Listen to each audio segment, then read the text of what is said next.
In 1976, a young man named Steve Jobs started a small technology company in a garage with his friend Steve Wozniak. That company was called Apple. At that time, personal computers were rare and expensive. Most people believed computers were only for scientists and big companies. But Steve Jobs had a different vision. He believed computers could become a part of everyday life. Together, they created the Apple I and later the Apple II, which became one of the first highly successful personal computers in the world. Apple started growing very fast.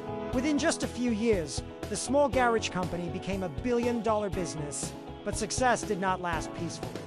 In the mid-1980s, conflict started inside the company. Steve Jobs was known for being extremely demanding and perfectionist. Many executives and board members disagreed with his leadership style. In 1985, something shocking happened. Steve Jobs, the man who founded Apple, was forced to leave his own company. Imagine creating something from nothing and then being pushed out of it. For many people, this would have been the end of the story. But for Steve Jobs, it was only the beginning. Instead of giving up, he started a new company called Next. The computers Next built were powerful and advanced, especially for universities and researchers. Around the same time, Jobs bought a small animation studio that later became Pixar. Pixar went on to create one of the most successful animated films in history, Toy Story. The movie changed the animation industry forever and made Pixar a global success. Meanwhile, Apple was struggling without Jobs. The company was losing innovation and direction.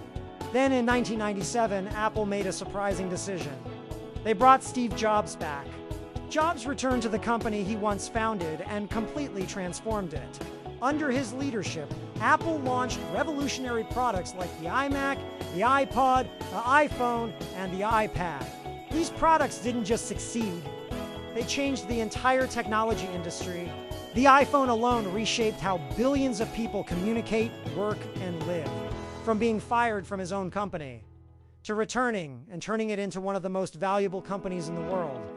Steve Jobs proved a powerful lesson. Failure is not the end.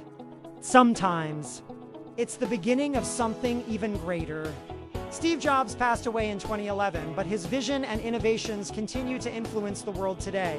His story reminds us that passion, creativity, and persistence can turn even the biggest setbacks into incredible success.